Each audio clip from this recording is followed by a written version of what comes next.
오늘 하나님께서 우리들에게 주시는 말씀은 사도행전 20장 22절부터 24절까지 기록된 말씀입니다. 우리 함께 읽겠습니다. 보라, 이제 나는 성령에 매여 예루살렘으로 가는데 거기서 무슨 일을 당할는지 알지 못하노라. 오직 성령이 각 성에서 내게 증언하여 결박과 환난이 나를 기다린다 하시나 내가 달려갈 길과 주 예수께 받은 사명 곧 하나님의 은혜의 복음을 증언하는 일을 마치려 하면은 나의 생명조차 조금도 귀한 것으로 여기지 아니하노라. 아멘. 아멘. 성경에는 그 각 권의 분류가 있습니다. 성경책이 한 권으로 이렇게 제본되어서 우리가 성경을 한 권이라고 생각하지만 성경은 특히 예수 그리스도 이전에 하나님과 맺은 하나님의 백성의 약속을 기록하고 있는 구약 성경과 예수 그리스도 이후에 그리스도 안에서 하나님께서 택하신 하나님의 백성과 맺은 구원의 언약을 기록한 신약 성경으로 이렇게 구분되어집니다. 구약과 신약의 구분은 예수 그리스도입니다. 예수님이 오시기 전에 하나님께서 택하신 하나님의 백성들과 맺은 구원의 약속을 기록한 것이 구약 성경이고, 예수 그리스도 이후에 예수 그리스도로 말미암아 예수 그리스도 안에서 택하신 하나님의 백성들과 하나님이 맺은 구원의 언약을 기록하고 있는 책이 신약 성경입니다. 그러니 신구약 성경 전체는 하나님과 하나님의 백성이 맺은 약속입니다. 계약이라고 하기도 하고 약속이라고 말하기도 합니다. 성경이 계약이고 언약이고 약속이라는 말은 우리가 하나님의 백성 되었다라는 것이 교회에 출석하는 것이 아니라 그 약속을 지키며 살아가는 것이다 라는 것을 말합니다. 제가 짜장면집에 가서 중국집에 가서 짜장면 먹었다고 중국 사람이 되는 건 아니지요.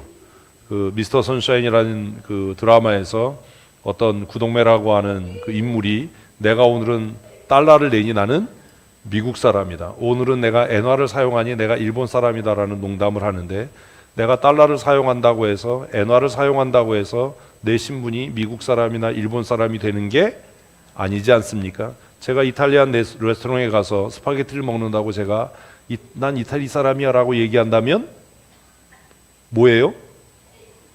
바보죠. 미쳤거나. 무슨 말입니까? 교회에 나온다고 해서 예배에 참석한다고 해서 내가 예수 믿는 사람이야 라는 말은 옳지 않다라는 겁니다.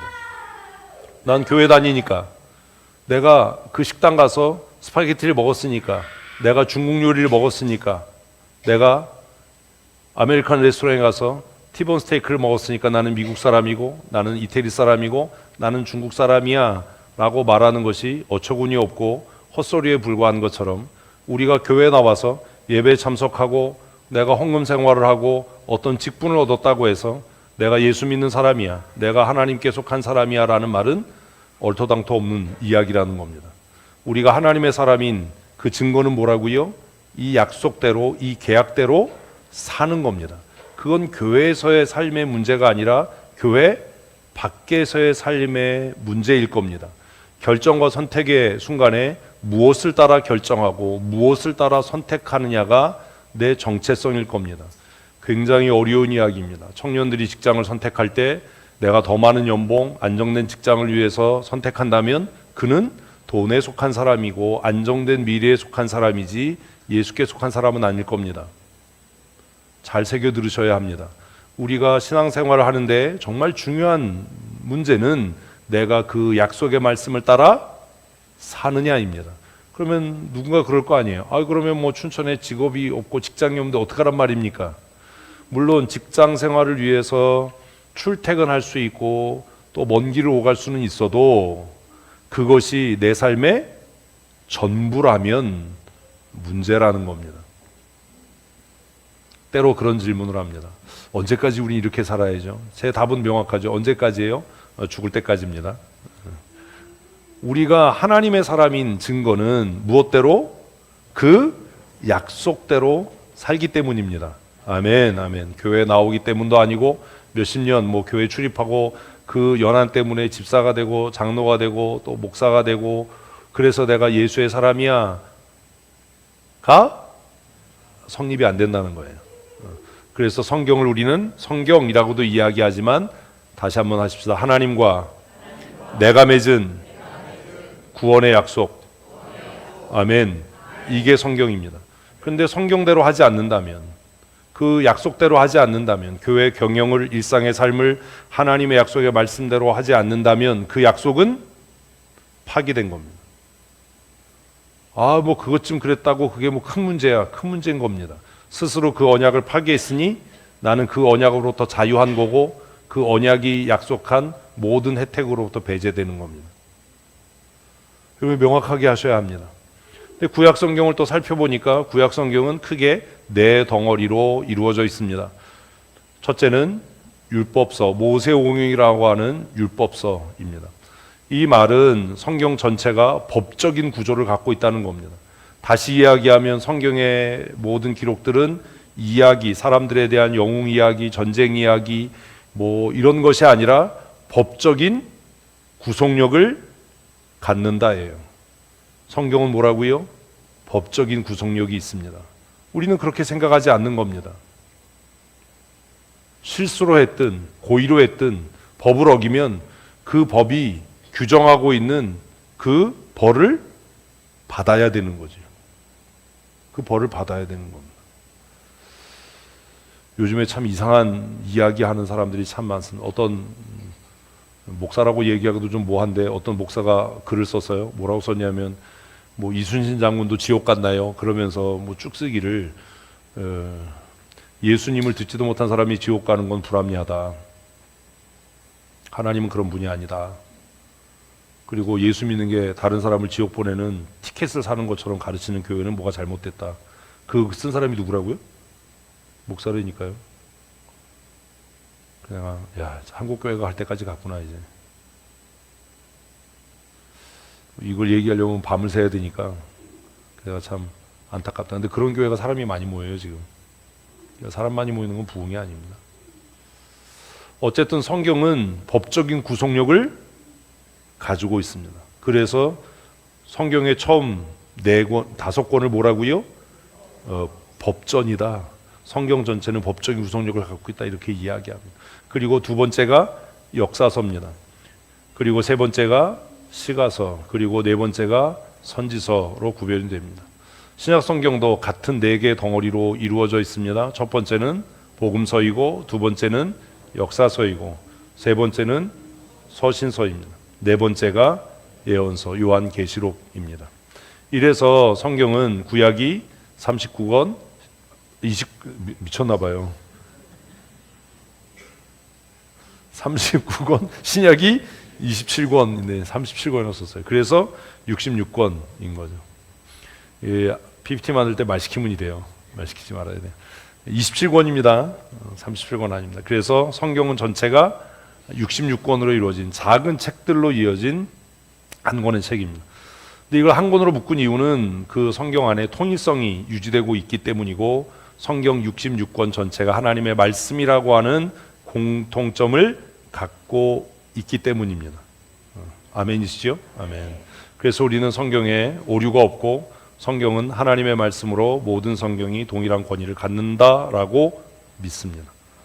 요즘에 이거 안 믿는 목사 많아요. 이거 믿는지 안 믿는지 어떻게 하냐면 이거 안 가르치거든요. 교회라고 지금은 다 제가 그런 글들을 이렇게 찾아보면 그런 글들이 지금 굉장히 많아요. 인터넷에. 굉장히 인기가 좋죠. 그렇게 얘기하면. 그 예수 믿는 게 무슨 뭐 예수 안 믿는 사람 지옥 보내는 티켓을 사는 게 아닌데 하나님은 그렇게 심판 안 하실 거다. 하나님은 자비와 긍휼이 많으신 분이니 하나님은 사랑의 하나님이 이렇게 글을 마치더라고요. 그래서 내가 이걸 어떻게 해야 되나 그런 고민이 참 많습니다. 어쨌든 신약 성경과 구약 성경은 좋은 대칭을 이루는 구조로 되어 있습니다.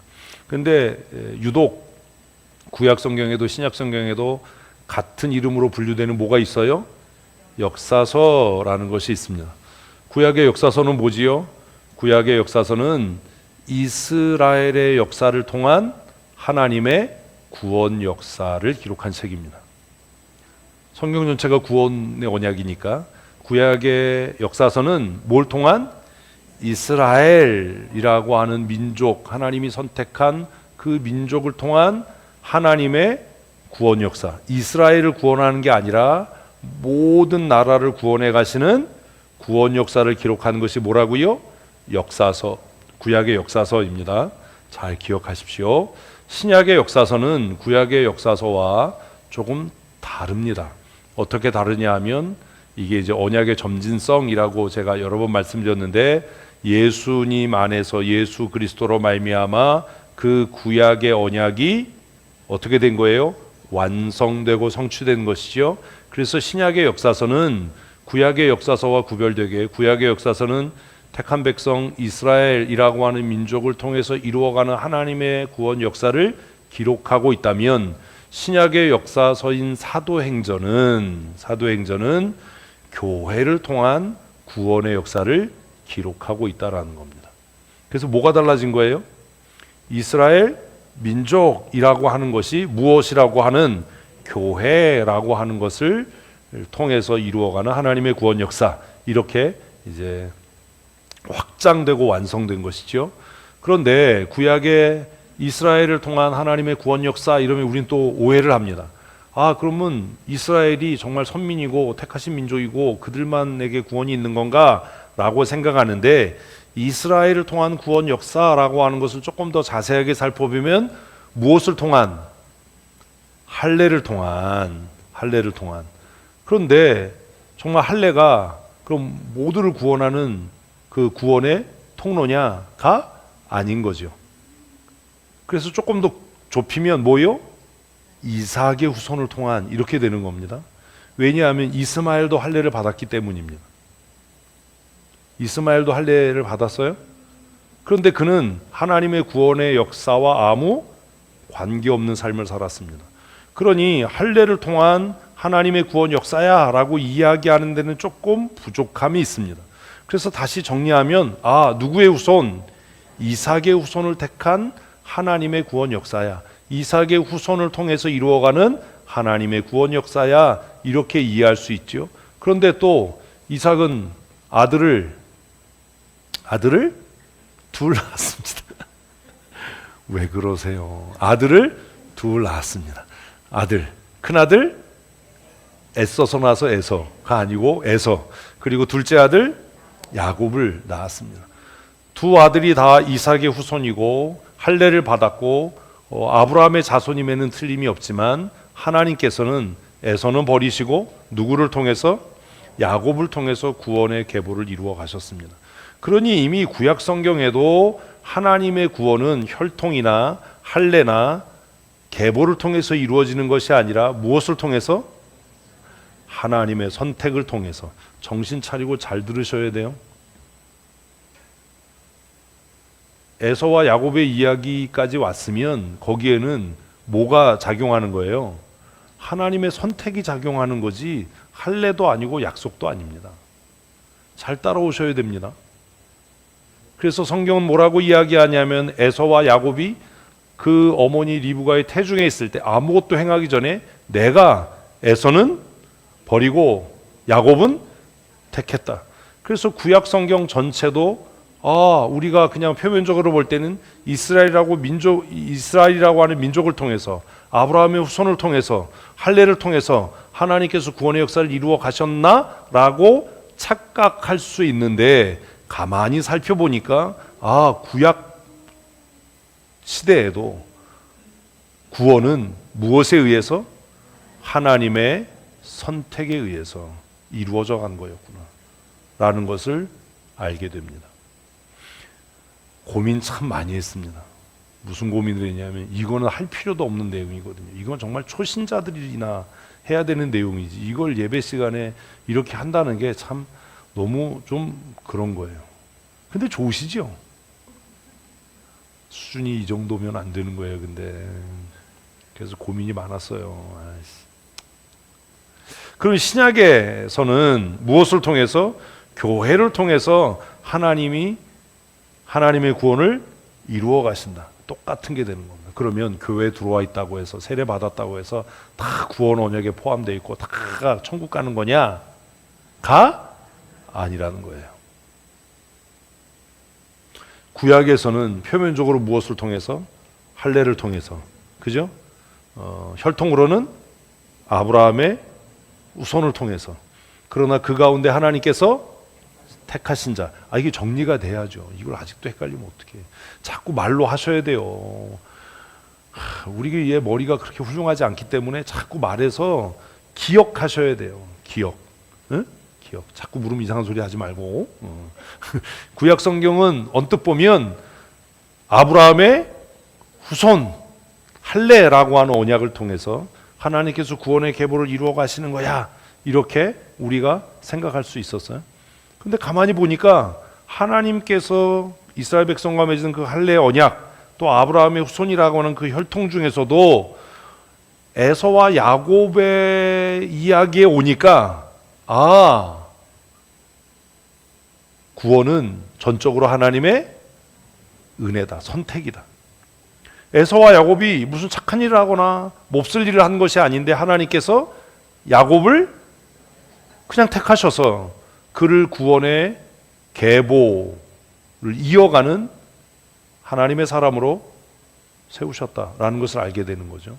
그렇다면 신약에도 구약처럼 할례 받았다고 해서 아브라함 후손이라고 해서 다 구원받는 게 아니고 그죠?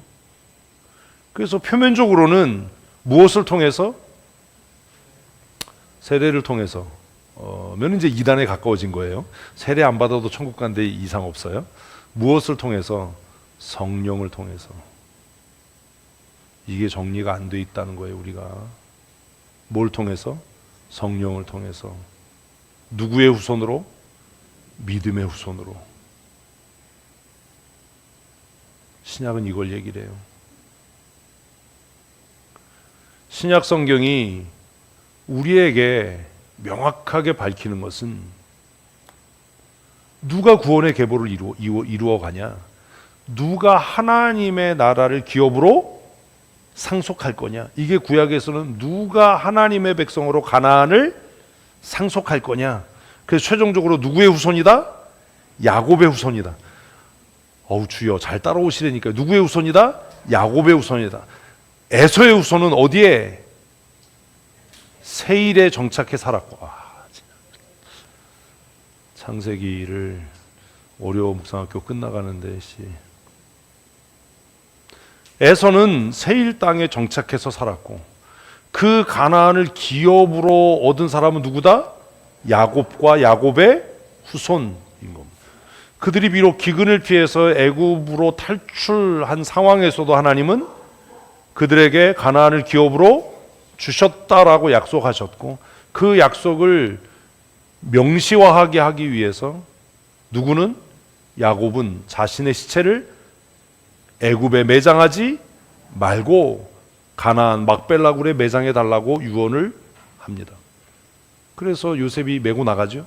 그리고 나서 요셉도 죽으면서 언제인지 내가 알 수 없지만 하나님께서 그 약속을 지키셔서 너희를 이 땅에서 이끌어내실 때 내 해골을 메고 나가라.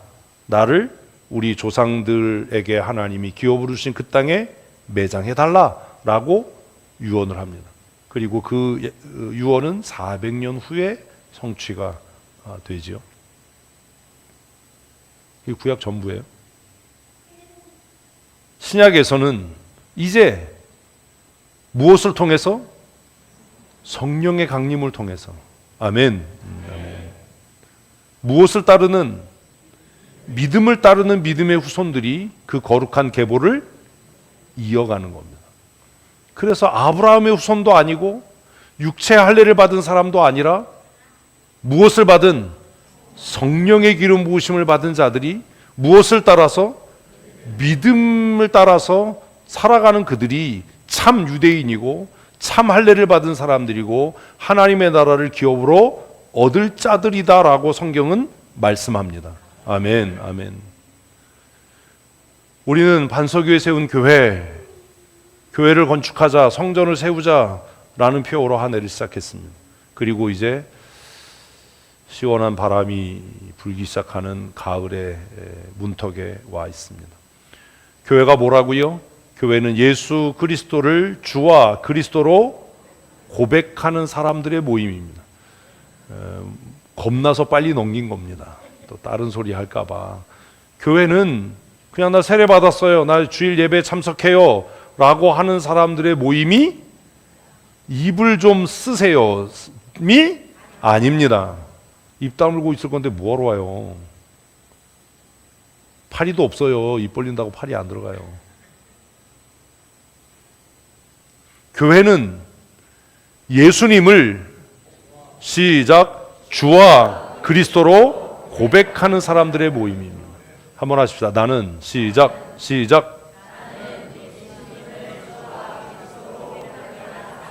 아멘 아멘. 내가 거기 빠졌어요. 내가 빠졌어요. 나는 예수님을 나의가 빠졌어요. 나의 주와 그리스도로 고백하는 사람입니다. 아멘. 이게 교회예요. 정말 이 고백이 참되고 진실하냐를 생각해야 돼요. 내가 교회 다닙니다. 내가 교회 20년 30년 다녔습니다 가 아니라 내가 예수님을 나의 주로 나의 그리스도로 고백합니다. 이런 자가 교회예요. 그럼 주로 고백한다라는 게 뭡니까? 예수님이 나의 주인이십니다라는 고백이 의미하는 게 뭡니까? 나는 종이에요. 아이 진짜 고백은 하는데 뭔지 몰라. 이러면 안 되잖아요.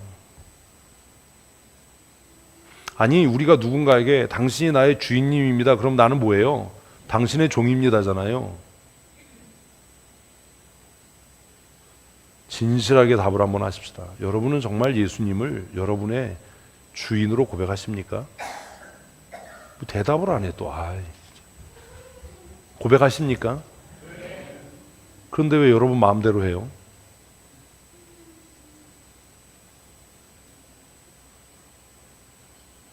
누군가가 와서 당신이 나의 주인입니다라고 이야기하면 그 사람은 나는 적어도 당신 앞에서 내 의지, 내 뜻을 이야기하지 않겠습니다라고 서약하는 거 아닙니까? 그런데 왜 그렇게 사세요?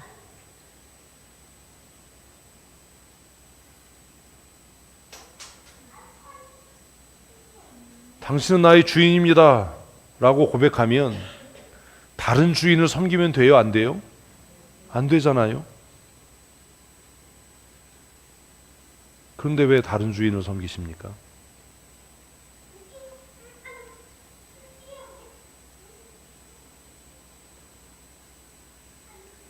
교회가 된다는 것, 성도로 산다는 것, 구원의 계보를 이어서 하나님 나라를 소망하고 천국 가기를 원하는 사람의 삶은 예수님을 무엇으로? 나의 주님으로 고백하는 거예요. 우리가 기도할 때 주여라고 하는 그 부르짖음이 그냥 정신 차리세요가 아니에요. 나는 당신의 종입니다. 근데 너무 웃긴 게 주여 부르짖어 놓고 그 다음에 기도는 다 내 뜻을 이루어 달라는 거예요. 그 종은 뭐 해야 돼요? 맞아야죠. 정신 차리게. 주님이라고 불렀으면, 주여라고 불렀으면 뭘 얘기를 해야 돼요? 당신 뜻이 뭐지요? 내가 어떻게 해야지요? 내가 듣겠습니다가 돼야지 왜 자기 얘기를 하냐고요. 예수님을 나의 주로 고백했으면 내 의지, 내 뜻, 내 감정, 내 계획을 얘기하는 게 아니라 주인님 계획이 무엇이지요? 주인님 뜻이 뭐지요? 내가 어떻게 해야지요를 물어야지. 내가 이렇게 하려고 하니까 그렇게 아세요? 그래서 제가 얘기했잖아요. 뭐 결정해놓고 오면 나는 더 이상 얘기 안 한다. 네가 주인이지 무슨 주님이 주인이야.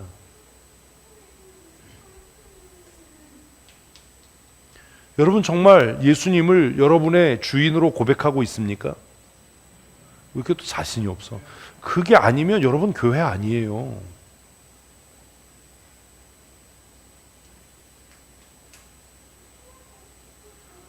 베드로가 예수님께 뭐라고 고백했다고요?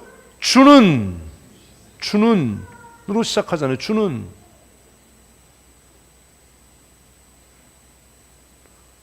너무 황당하고 답답하고 안타까운 게 뭐냐 하면 말로는 내가 교회라고 이야기하고 내가 집사라고 이야기하고 내가 권사요 장로라고 얘기하는데 주님의 뜻을 이야기하는 게 아니라 그 사람이 맨날 뭐 얘기한다고요? 자기 생각, 자기 계획, 자기 목표, 자기 방식을 이야기를 해요. 그러면 이 사람은 뭐예요? 교회는 아닌 거죠. 예수님이 주인이 아닌 거죠. 우리가 모여서 회의를 하고 협의를 하면 목사를 얼마나 기쁘게 할까, 목사를 얼마나 즐겁게 할까가 아니라 우리의 공통된 주인이신 예수님을 얼마나 기쁘게 할까를 상의해야지. 여러분, 마음이 상하고 속상할 때 정말 예수님의 명예와 예수님의 그 존엄하심이, 존귀하심이 상처받아서 여러분이 짜증납니까? 여러분 자존심이 상해서 짜증납니까? 아니, 자기 자존심 얘기하는 종이 어디 있어요?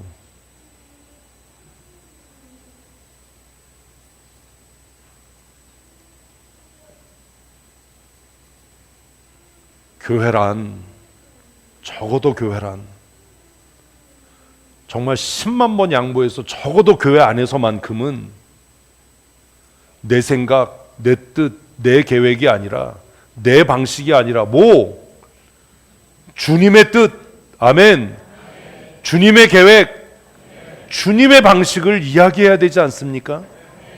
성경에 분명하게 써 있는데 성경은 그렇게 얘기하지만 내 생각은, 성경은 그렇게 얘기해도 현실은 그 사람이 교회입니까? 정말 주님의 종입니까?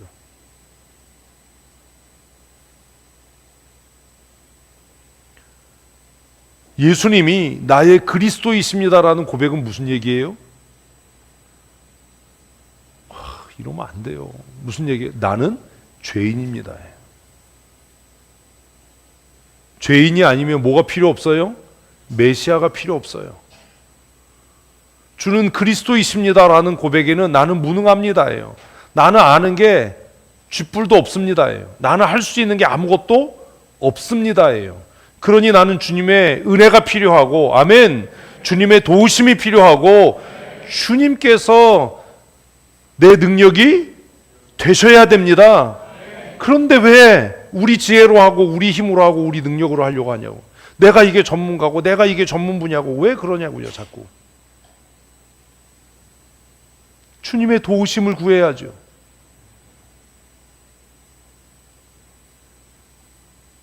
그래야 교회죠. 교회가 뭐냐? 교회는 그냥 사람들의 모이는 그 집단이 아니라 교회는 예수님이 시작 나의 주님이시고 나의 그리스도이십니다라고 고백하는 사람들의 모임이 뭐라고요? 교회예요.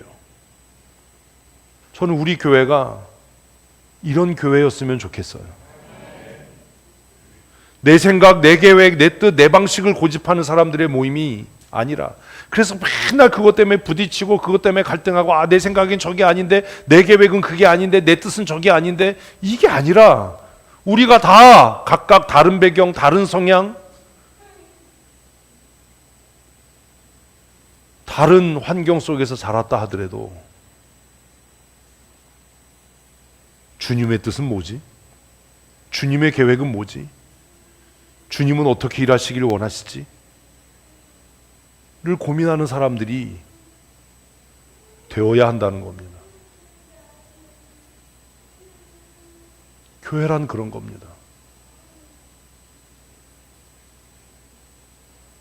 꾸준하게, 집요하게 자신의 생각, 자신의 계획, 자신의 방법을 고집하면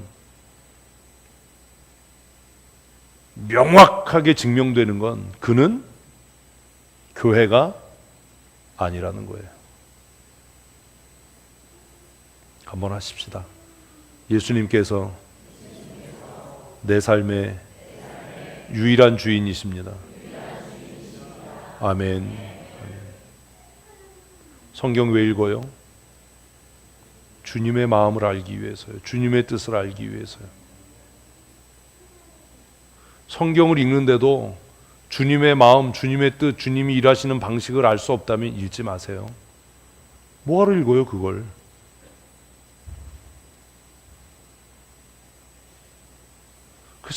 가끔 두려워지고 혼란스러워지는 겁니다. 아니 성경을 그렇게 읽는다는데 어떻게 저렇게 한결같이 변함없이 자기 생각, 자기 뜻, 자기 계획을 이야기할까? 성경을 그렇게 읽는다는데 어떻게 변함없이 자기 방식을 고집할까? 성경을 읽으면 주님의 뜻, 주님의 계획, 주님의 일하심이 깨달아지고 배워져야 되는데 어떻게 그럴까? 저는 이게 몹시 당황스럽고 염려돼요. 그러지 말아야죠. 교회는 돈 많은 사람, 많이 배운 사람의 모임이 아닙니다. 교회는 예수님을 무엇으로? 주와 그리스도로 고백하는 사람들의 모임입니다. 우린 다 종입니다. 무슨 누가 주인이라고요? 예수 그리스도예요. 예수 그리스도. 우린 다 죄인입니다. 뭐 훌륭하고 잘나요? 박사 학위를 갖고 있든 고등학교를 졸업했든 중학교를 졸업했든 중학교 고등학교 다닐 때 전교 꼴찌를 했든 그게 뭐가 문제입니까? 어차피 다 죄인인데. 억울한 사람은 다 어디 있다고요? 교도소 안에 있다니까요. 내가 너보다 훌륭해 해봐야 다 죄인인데 그걸 뭐하러 비교를 하고 그걸 뭐하러 경쟁을 합니까? 다 똑같은데. 교회란 그런 겁니다.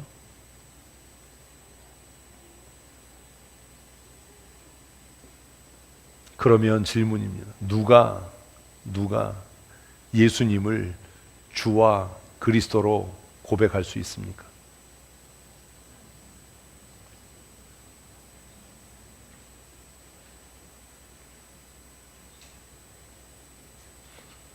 누가 예수 그리스도를 주와 그리스도로 고백할 수 있습니까? 마태복음 16장이 이해가 아직도 안 된 겁니다. 설교를 들을 때 집중하지 않는 겁니다.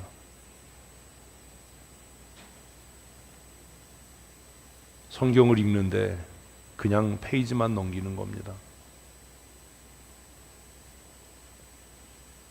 가이사의 빌립보에 예수님이 도착하셔서 물었습니다. 사람들이 나를 누구라고 하더냐? 뛰어난 선지자라고 합니다. 무슨 세례 요한이 다시 부활했다고 합니다. 엘리야가 다시 환생했다고도 합니다. 그래? 그러면 너희는 나를 누구라고 하느냐? 베드로가 그 질문에 주와 그리스도이십니다. 그 대답에 예수님이 뭐라고 하셨다고요? 이것을 알게 하신 분은 하나님이시다.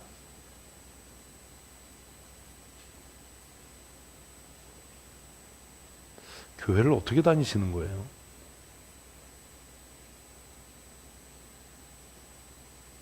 누가 예수님께서 주와 그리스도이심을 아느냐예요?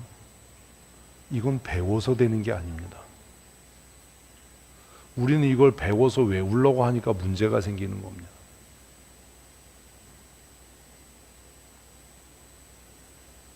누가요? 같이 읽어보십시다. 그러므로 내가 너희에게 알리노니 하나님의 영으로 말하는 자는 누구든지 예수를 저주할 자라 하지 아니하고 또 성령으로 아니하고는 누구든지 예수를 주시라 할 수 없느니라. 누가 예수님을 주와 그리스도로 고백한다고요? 성령 받은 사람입니다. 오늘 교회 위기가 뭔지 아십니까? 교회 타락은 어디서 시작하는지 아십니까? 성령 받지 않은 사람들이 교회 지도자가 되는 겁니다.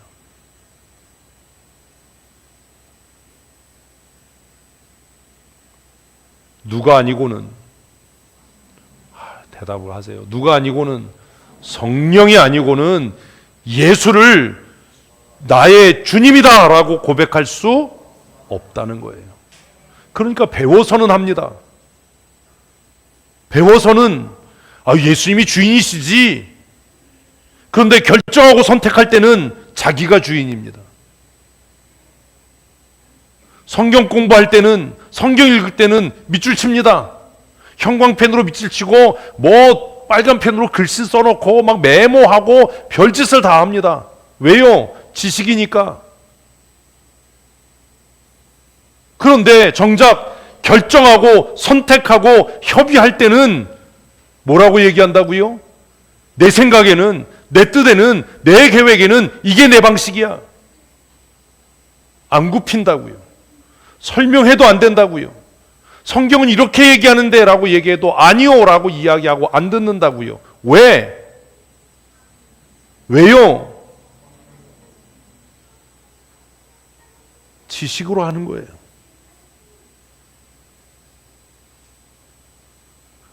우리가 예수님을 주로 고백하고 우리가 예수님을 나의 구원자이십니다라고 고백하는 것은 배워서 되는 것도 아니고 외워서 하는 것도 아니고 무엇을 통해서 성령의 새롭게 하시는 은혜를 통해서인 줄 믿으십시오. 아멘.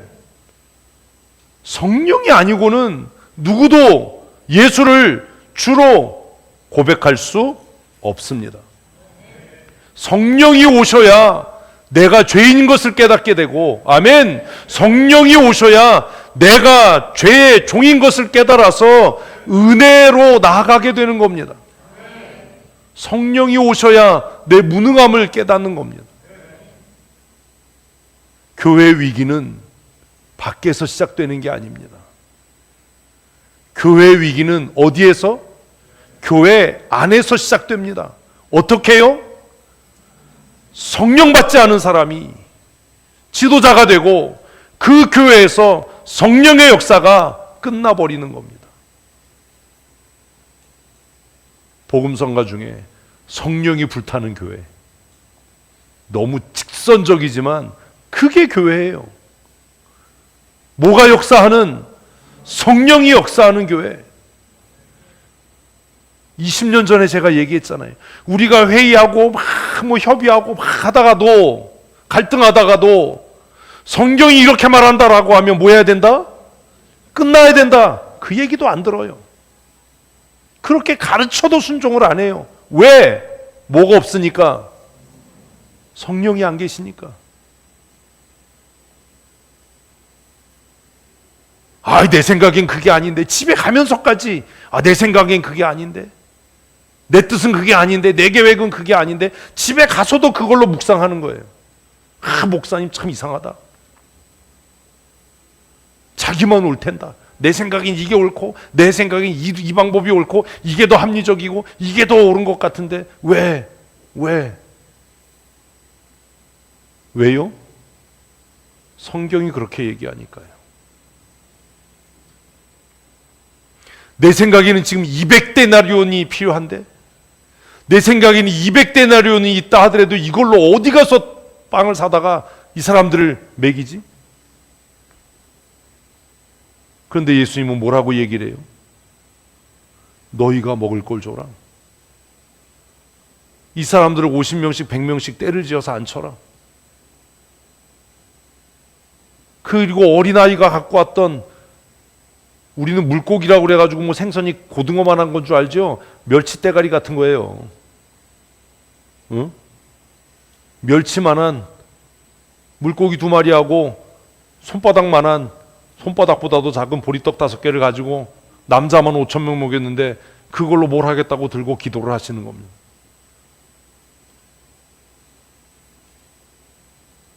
우스워 보이죠? 한심스러워 보이죠? 자기 생각에는 200데나리온이 필요하고 그 돈이 있어도 지금 가서 떡을 사올 데가 없는데 그 멸치대가리 2개 하고 애 하나가 먹어도 배가 부를까 말까 한 떡 5개를 가지고 그걸 5,000명을 앉혀놓고 기도한다니 예수님이 하시는 일이 얼마나 하찮고 얼마나 우스워 보였겠습니까? 지금도 그런 겁니다. 성경대로 하자는 그 일이 얼마나 하찮고 얼마나 우스워 보이겠습니까? 그게 되겠냐? 목사라고 고집 부리고 지 뜻대로 하려고 그러고 그게 되겠냐? 나는 내 박신대로 할란다.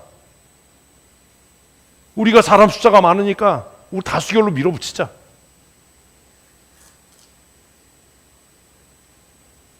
성경 읽으면 뭐예요? 그래서 그 멸치 2마리, 멸치 같은 생선 2마리하고 보리떡 5개가 택도 없었습니까? 뭐하러 성경 읽습니까? 그거 알면 뭐합니까? 머리로 아니까 그런 거예요. 아, 예수님이 하시는 방법은 내 방법과 다르구나. 예수님의 12제자 중에 단 하나 안드레만이 예수님에게 어떤 방법이 있을 거야.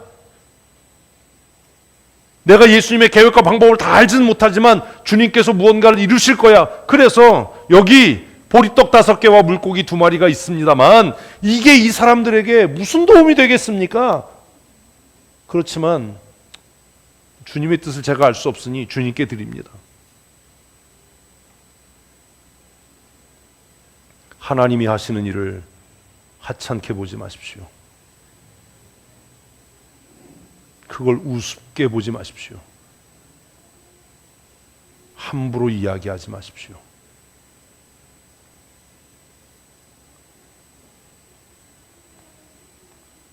누가 아니고는 성령 하나님께서 역사하지 않으면, 머리로는 예수님이 우리 죄를 위해서 죽었고 예수님이 우리를 구원하시기 위해 인간의 모습으로 오셨다, 그거 머리로는 알 수 있을지 모르지만 그게 깨달아지지 않고 믿어지지 않는 겁니다.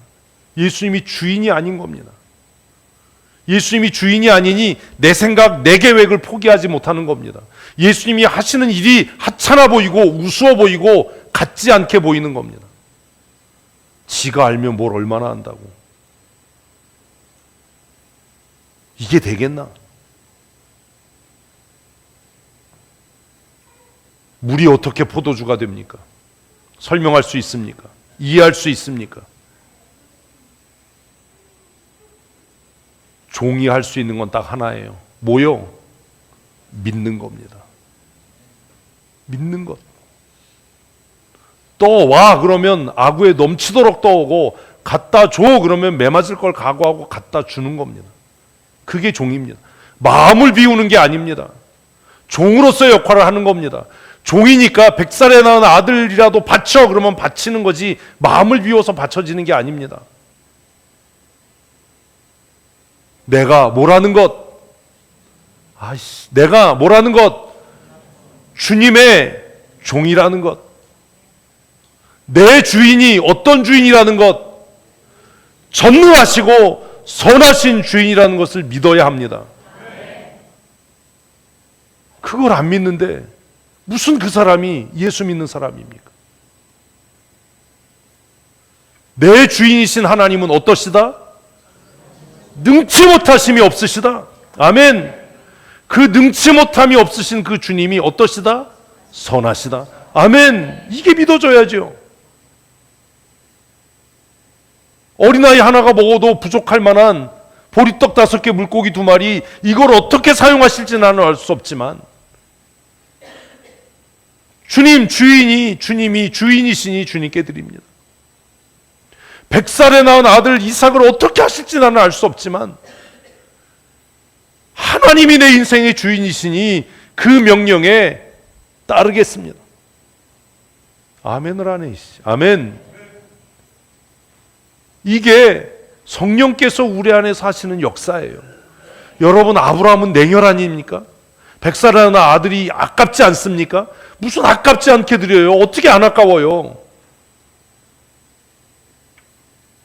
어떤 아버지가 자기 자식이 아깝지 않은 아버지가 어디 있습니까?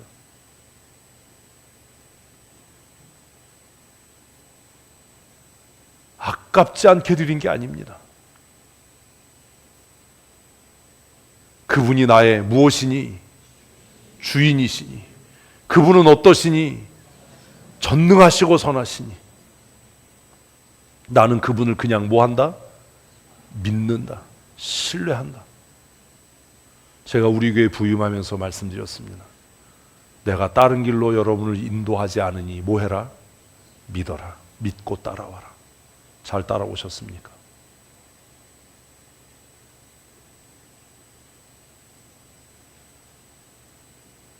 믿고 따라야죠. 예수님이 나의 주인이시니 물 위로 걸어와라 라고 하면 믿고 걸어야죠.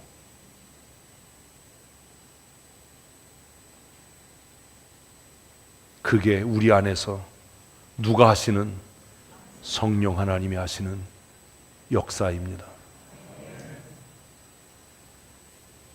합리적인 것, 논리적인 것 다 좋지요. 아마 제가 모르긴 몰라도 여러분 가운데 제일 합리적인 사람이 절거리요, 제일 의심 많은 사람이 절거리요, 제일 논리적인 사람이 절거리요. 지난주에 카센터 왔다 갔다 했는데 그 카센터 제가 회장님이라고 불러요.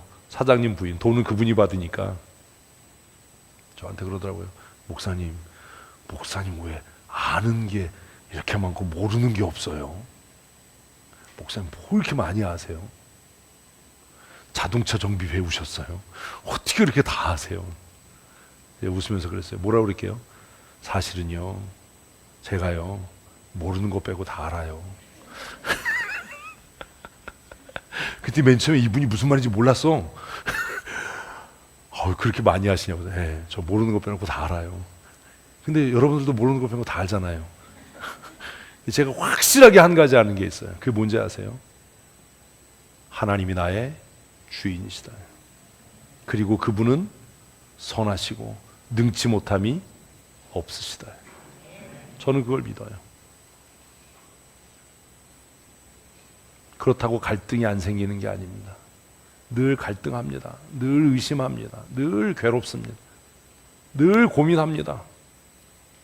그러나 그 의심과 갈등과 고민이 하나님이 내 주인이시고 예수님이 내 인생의 주인이다를 이기지 못하는 것뿐입니다.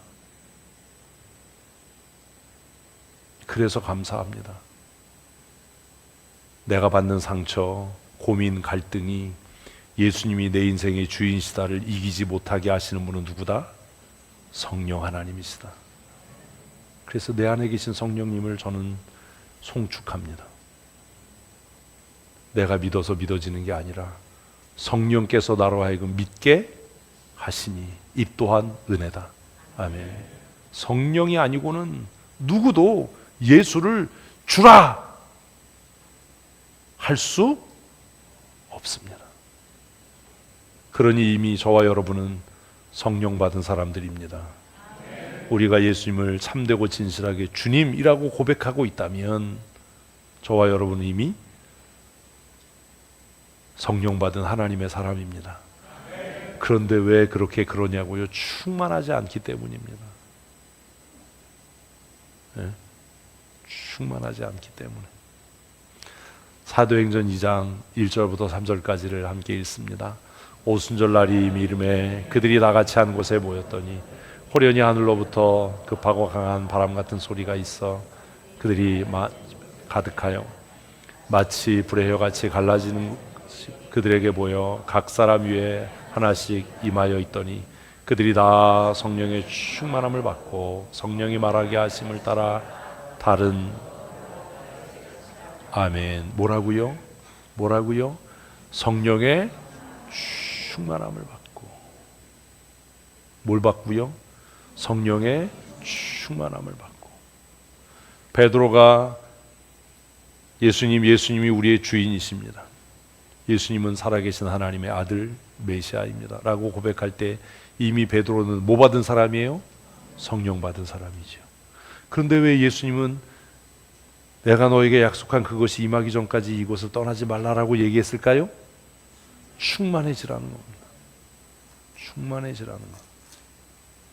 우리 안에 성령께서 와 계시는데 왜 우리는 여전히 육에 속한 말을 하고 의심하고 불평하고 내 생각 내 뜻에 사로잡혀 살지요?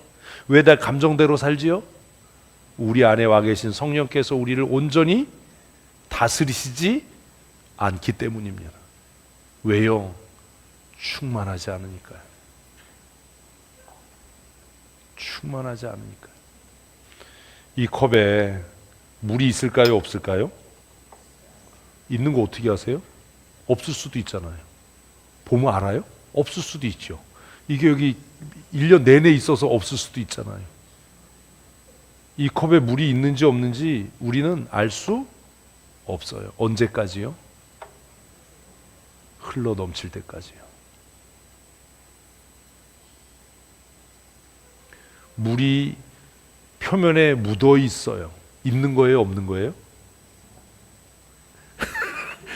아니, 물이 이 그릇의 표면에만 이렇게 묻어 있어. 만지니까 물기가 있어. 있는 거예요, 없는 거예요?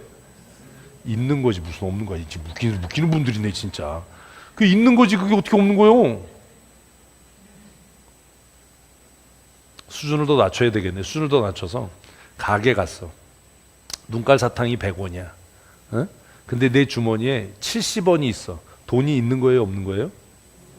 이럴 땐 있기도 하고 없기도 한 거예요?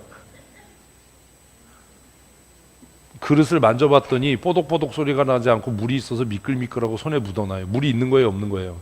있는 거죠. 아까는 없다며. 근데 엎었는데 흐르진 않아. 그래도 뭐예요? 있는 거죠. 물이 밑에 얇게 이렇게 그냥 얇게 1mm 정도 이렇게 있어. 있는 거예요, 없는 거예요? 있는 거예요. 근데 그 물은 아무런 능력이 없어요. 있는 것뿐이에요. 근데 그 물이 차고 넘치기 시작했어요. 있는 거예요, 없는 거예요? 확실하게 있는 거죠. 그리고 그 차고 넘치는 물은 뭐가 있어요? 능력이 있어요. 그게 에스겔의 환상이에요. 강단에서부터 물이 흘러 넘치기 시작합니다. 맨 처음에 재봤더니 발목까지 차요. 나중에는 수영할 만큼 됐어요. 큰 강을 이루었어요. 그리고 보니까 그 강가에 나무들이 무성하게 자라고 열매를 풍성히 맺더라. 성령께서 우리 안에 와 계셔서 예수님이 하나님의 아들이시고 내 삶의 주인이지 않은데 왜 입만 열면 헛소리 합니까? 저거 인본주의, 저거 세속주의자죠. 왜 이러고 삽니까? 답을 해야죠. 그래야 끝나지. 왜 그래요? 충만하지 않은 겁니다. 제가 얘기했잖아요. 이것도 20년 전에. 창틀에 끼어 살지 마라. 힘들다. 자기가 자기를 생각해 보니까 믿는 것 같기도 한데 아닌 것 같기도 하고, 어떤 주에 설교 들을 때는 막 은혜가 되기도 한데 근데 그건 1년에 한두 주고 50주 정도는 맨날 두들겨 맞는 것 같고 나욕하는 것 같고 잘못하는 것 같고 그래. 왜 그래요? 있는 것 같기도 하고 없는 것 같기도 해서 그런 거예요. 창틀에 껴서 살아서 그런 거예요. 그래서 성경은 있는 자는 더 받아 풍성하게 되고 없는 자는 그 있는 것까지 그게 뭔 말인지도 모르고 사는 거예요. 결국 말라버릴 거예요.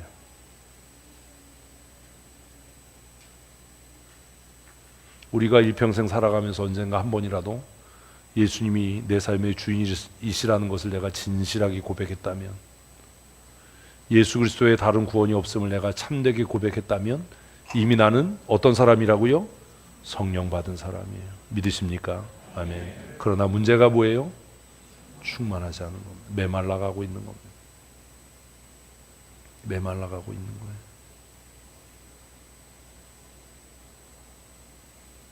있는 것도 아니고 없는 것도 아닙니다.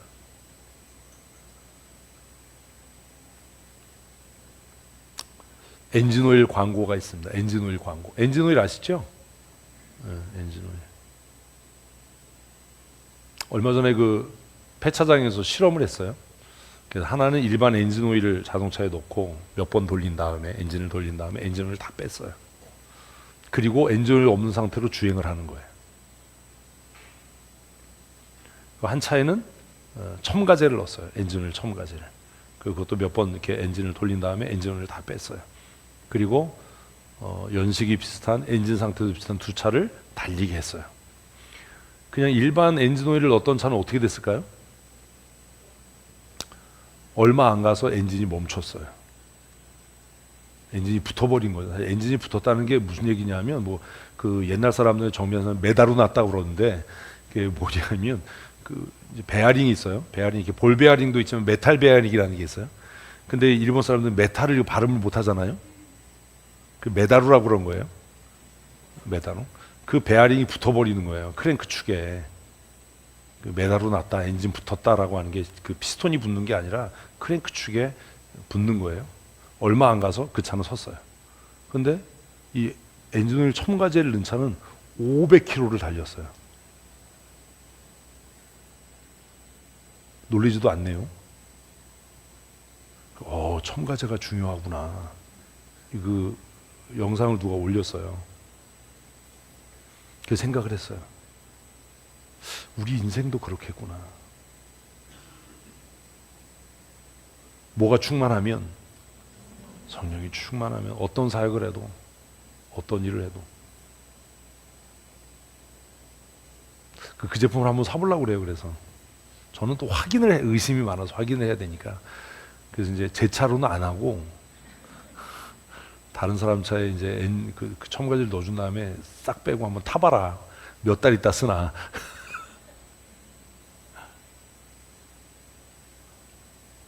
그래서 그 동영상이 있어요. 이렇게 추를 올려요, 이쪽에.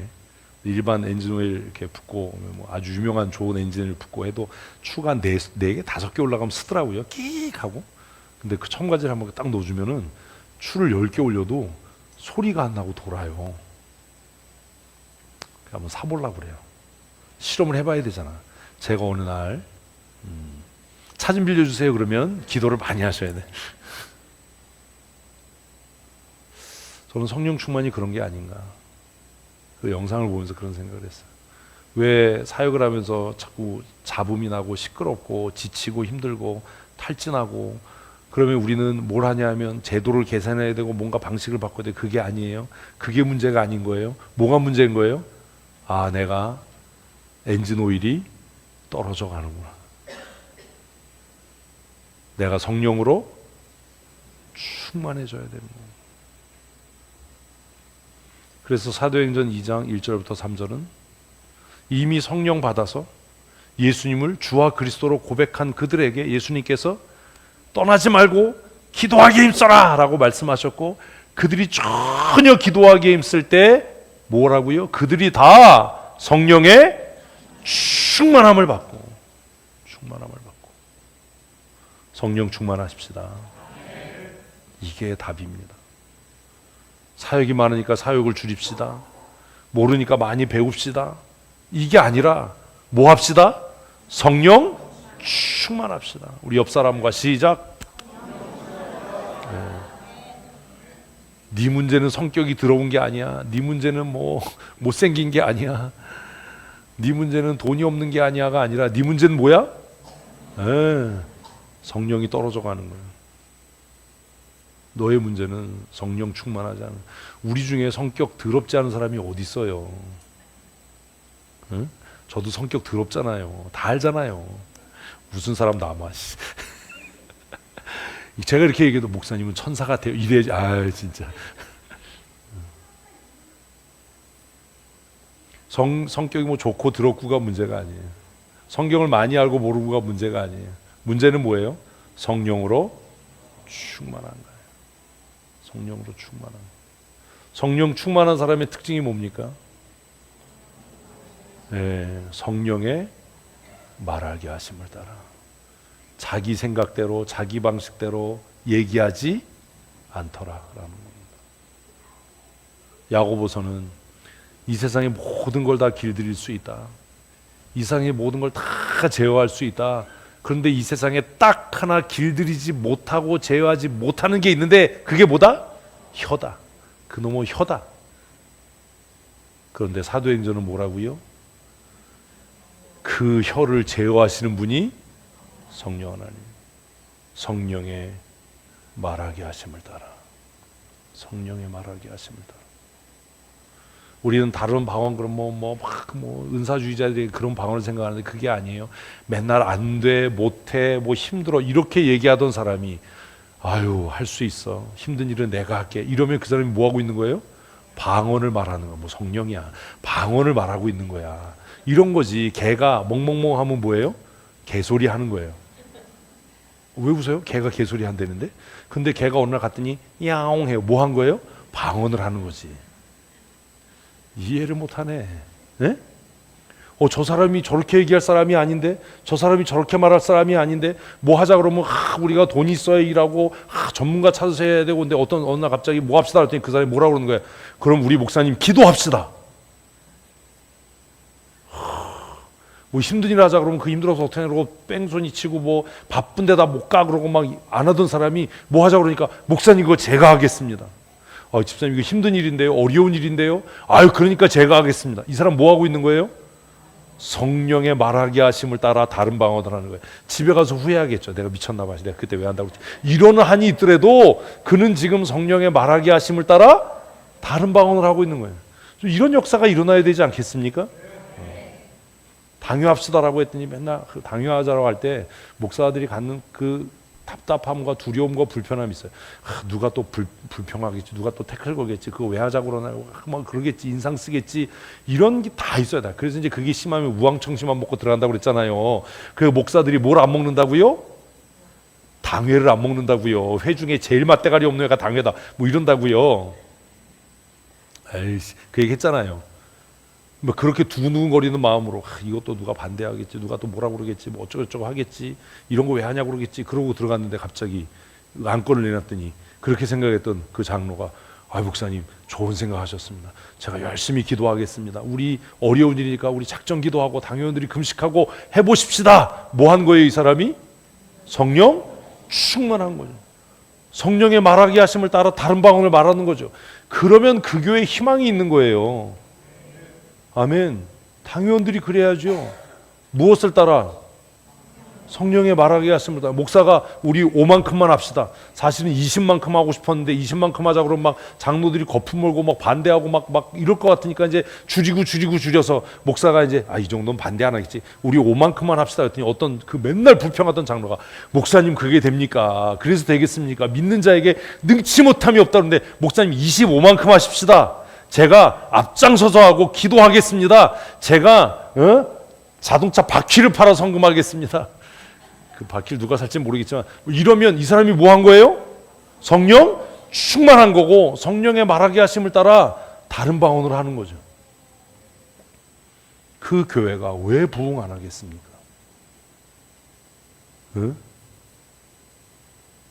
그래야 되잖아요.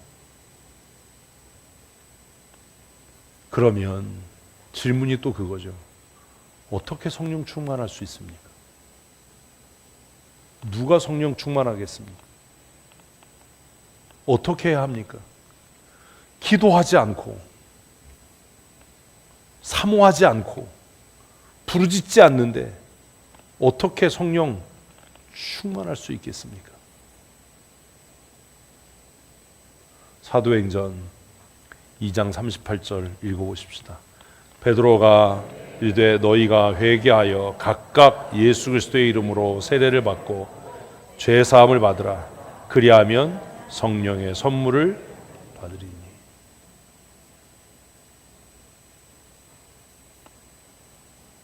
뭐 하라고요? 회개해라. 회개해라. 회개하지 않는데 성령 충만할 수 없습니다. 회개합시다. 기도하는데 뭘 회개될지 모르면 기도해야 돼요. 하나님, 난 도대체 내가 뭔 죄를 졌는지 모르겠습니다. 내가 무슨 짓을 했는지 좀 깨닫게 해주십시오. 정직하게 그 기도를 해야 돼요. 되지도 않을 소리 막 그냥 하지 말고. 회개의 출발은 뭐예요? 자기 죄를 깨닫는 거예요. 깨달은 바가 없는데 뭘 회개를 합니까? 성령 충만에 이르는 그 교과서 같은 답을 사도행전 2장은 뭐라고요? 회개하여. 회개하여. 근데 그 회개하기를 구체적으로 쓴 거예요. 첫째 뭐? 예수의 이름으로 세례를 받고. 여기서 말하는 세례는 물 세례가 아니에요. 세례를 받고. 두 번째 각각 죄 사함을 받고. 각각 성령의 선물을 받아라. 각각이에요. 각각. 회개도 각각. 죄사함도 각각. 성령의 충만도 각각이에요. 기도의 자리에 나오셔야 돼요. 아멘을 안 하네. 기도의 자리에 나와야 돼요.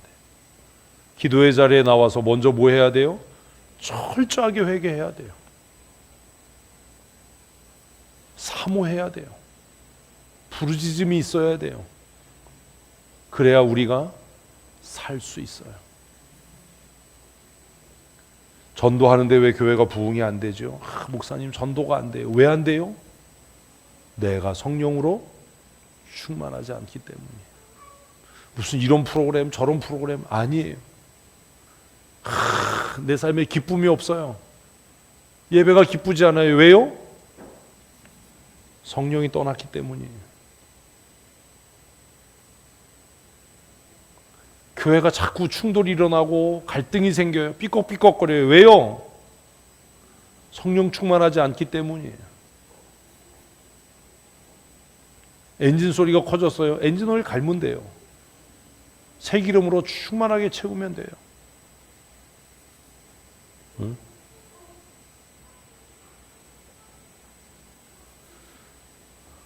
교회의 진짜 문제는 사람이 없어서도 돈이 없어서도가 아닙니다. 교회의 진짜 문제는 뭐라고요?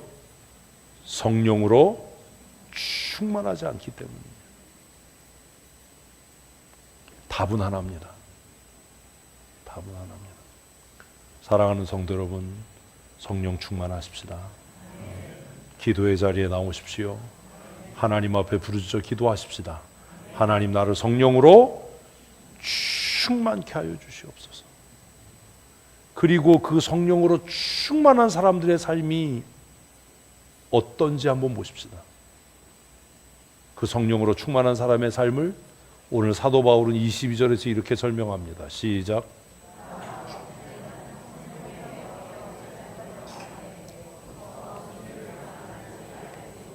바울이 뭐라고 얘기한다고요?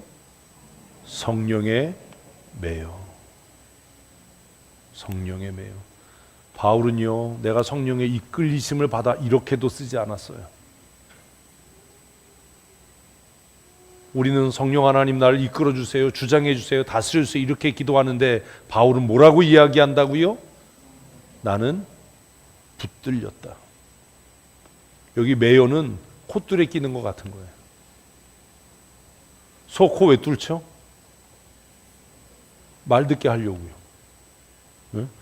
소가 착해서 말 듣는 게 아니잖아요. 왜 말을 들어요? 아프니까요. 코가 땡겨지니까. 근데 바울은 뭐라고 이야기하냐면 내가 성령님께 코가 매였다는 거예요.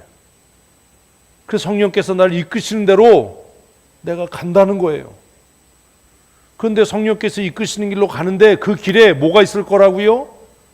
결박과 환난이 나를 기다린다라고 여러 사람들이 이야기해서 가지 말아라라고 만류하는데 그래도 나는 갈 수밖에 없다예요. 왜? 성령께 매였으니까. 성령 충만하니까. 그런 거예요.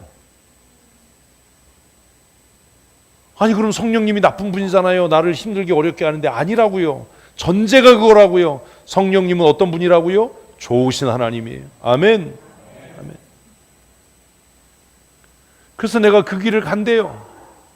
내가 성령께 붙잡힌 바 되어서 매여서 그 길을 간대요. 그래서 그의 다짐을 이야기하는 겁니다. 나는 매인 사람이니까 시작. 내가 달려갈 길과 주 예수께 받은 사명 곧 하나님의 은혜의 복음을 전하는 일을 마치려 하면은 나의 생명조차 조금도 귀한 것으로 여기지 아니하노라. 아멘. 이런 장로가 있어야 됩니다. 이런 장로 보셨습니까? 뭐라고요? 하나님께서 내게 주신 이 장로의 직분을 감당하기 위해서는 내 생명이라도 조금도 아깝게 여기지 않고 주님께 드리겠습니다. 정성태가 아멘을 해야지. 그런 각오 없는데 뭐하러 장로를 합니까? 그게 장로입니까?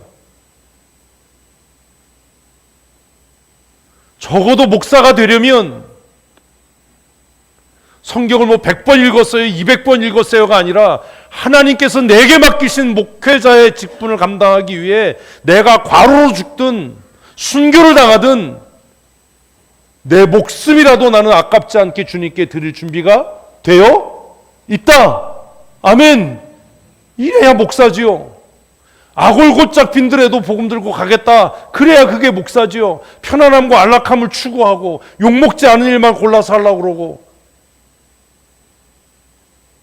그게 무슨 성령 충만한 사람입니까?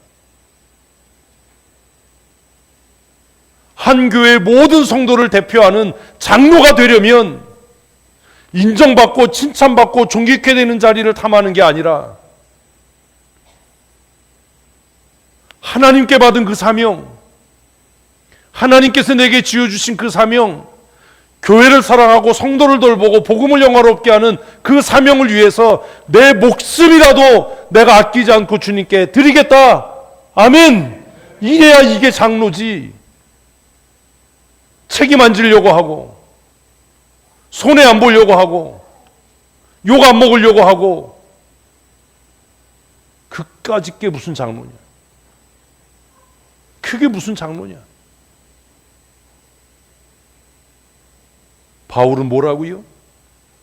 그리스도에 남은 그 흔적을 내 몸에 내가 담았다. 이제는 내가 그리스도를 위해 십자가 위에 달려 죽을 각오가 돼 있다. 그래야죠. 집사가 되고 권사가 되고 장로가 된다는 것이 양복 맞춰 입고 한복 맞춰서 곱게 차려입고 임직서약하고 예하고 뭐 꽃다발 받고 박수 받고 환영받고 그게 전부라고 생각하면 사꾼입니다.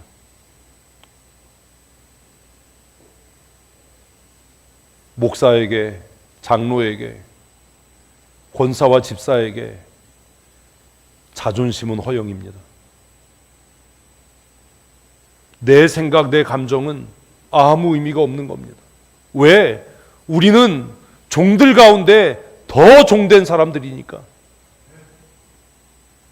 바울 사도처럼 주 예수께 받은 이 사명, 이것을 감당하기 위해서는 내 목숨이라도 조금 더 아까운 것으로 여기지 않겠다라는 각오가 있어야죠. 목사님 그렇게 하면 과로로 죽습니다. 죽으면 천국이지요. 이럴 수 있어야죠. 내가 장로인데 책임지고 싶은 마음은 없고 너무 힘들고 피곤하고 이거 언제까지 해야 되는지 모르겠고, 이게 무슨 성령 충만한 사람입니까? 살든지 죽든지 나를 통해서 복음이 영화로워지도록, 그래야 하나님의 사람이죠. 그게 진짜 장로죠. 그게 진짜 목사죠. 신대원 졸업했다고 무슨 학위 갖고 있다고 그게 목사입니까? 선교지 나가 있다고 그게 선교사입니까? 내 맘대로 내 뜻대로 내 고집대로 하는데 그게 무슨 주의 종입니까? 신학교 채플 시간마다 불렀던 종교원공 모든 권세는 주님이 받으시고 멸시천대는 내가 다 받고 아골골짝 빈들에도 복음 들고 나가고, 그게 삶으로 실천돼야 그게 성령 충만한 사람 아닙니까? 잊지 마십시오.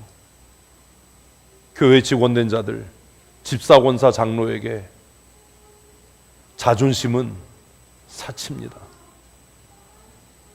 감정이 상했어, 내 마음이 불편해,